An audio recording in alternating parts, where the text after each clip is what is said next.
So ngayon, ang sinasabi niya, ako daw ang kabit, ay hindi, no! Mali ang impormasyon mo, hoy kaplog nga bako, tinggil. Every time na lang nga magbuka ang baba mong yudi puta kang nagalabas sa iyo, mga chararat. Nga mga impormasyon, if that is the case, si Brian ang kabit ko. Kung ang kiniklaim nyo na may asawa pa ko sa Pilipinas, nga gaga ka, 15 years na kaming hiwalay kag anal alpot. Because in the very beginning, from the very beginning, 18 years old lang ko, nagpakasal-kasal nga alpot ka kasi nabuntis ako 18 pa lang. Maaga akong lumandi. Second year college ako lumandi nako dahil scholar ako noon. Kailangan ko magpakasal dahil bawal ang immorality. So, nagsikret-sikret kami sa aking ex, nagpakasal-kasal kami sa court. May kakilala ako, kinasal kami, nagbinutig ko, nagsinungaling kami sa aming edad. Ang nilagay namin sa edad namin, 25 years old kami kuno. So, sang nag-file na ko sa annulment sa kanya, mabilis lang to na napawalang visa. Dahil in the very first place, null and void ang kasal ko sa kanya. Nga gaga ka. Wala ka gani ka ba? Research ka ba lawi bigaon? Nga pala tsupa sang titi nga hindi naman sayo. Kung meron sa ating dalawa nga kabitsina, ikaw ang iskabitsing pababa at pataas pot. Hindi ko kailangan nga mag-iskabitsi bilatsing iloy sa laki ng suso ko nga size 38 cup 38 cup D. Sa laki ng bakal-balakang ko kag sampuit ko nga tapos barbidal ko nga paa. Mabakal ko di dahil sa mga Arabo, inaagawan dito ang aking pagkamunyeka barbidal.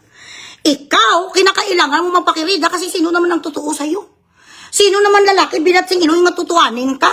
Mag-aasawa sa kahit nagparituki ka, ang alpot ka, asawahin ka tapos mga nganak kayo ang itsura sa mga anak nyo, chimpanse.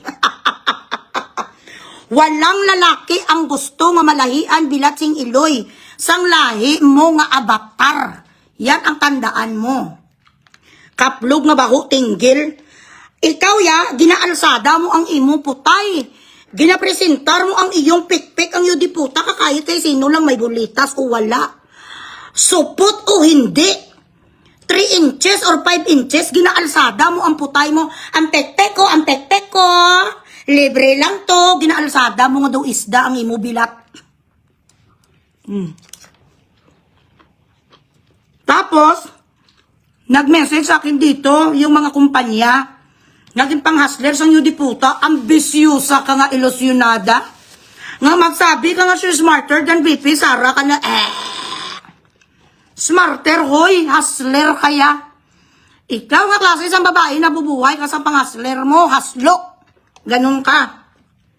Ang itsura mo, mag-aamo ka na, Nagumanon ang itsura mo, ikaplog ka, doon alimango ka.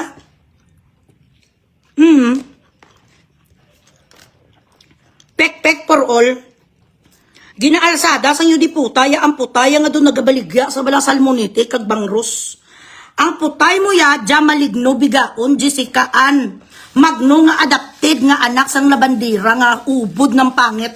Kalayo-layo sang kulor mo sa mga kapatid mo, iridira, sa kanong iridira, yota. Iridira, asindira, sabi sang yudi puta nga bugira.